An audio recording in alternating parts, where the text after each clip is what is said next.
呢度就係海怡半島嘅經商場去商場嗰個長廊咯，即係方便入去上去有一個位咧就入商場嘅，咁就方便啲嘅。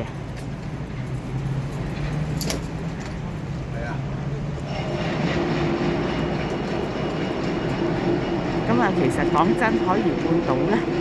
初初吸引我哋住入嚟咧，屋企住入嚟咧，就係覺得個環境都唔錯咯。係啊，初初咧就未有，我哋住入嚟嗰陣時都仲未有地鐵嘅，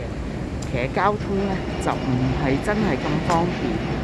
但係咧就比佢嗰個海旁嗰個長廊啊，同埋個環境啊，覺得嗰陣時我係住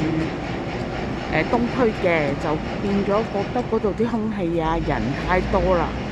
咁啊冇呢度咁，即係入咗嚟幾次啦，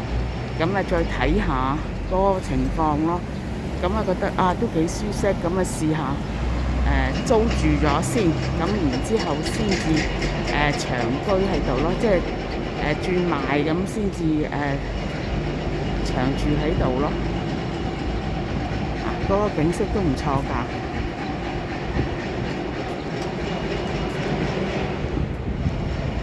係啊，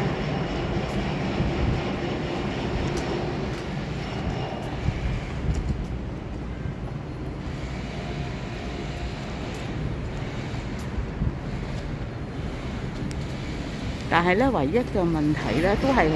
正如我喺其他嘅片度講啦，海怡咧嗰個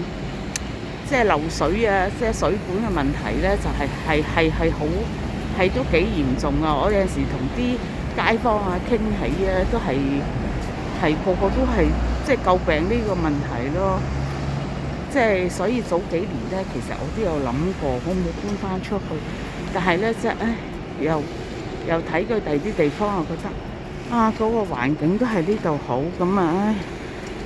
即係加上屋企人又即係住慣咗呢度，咁啊唔想話搬嚟搬去，咁啊就因為我哋住慣港島區嘅九龍區嗰啲咧，老人家咧就未必適應咯。嗱，呢度咧就係去商場嗰度咯，呢度就係入商場噶啦，其實就都幾方便嘅。嗱，呢度攞門咧就係入商場，就另外一度嚟。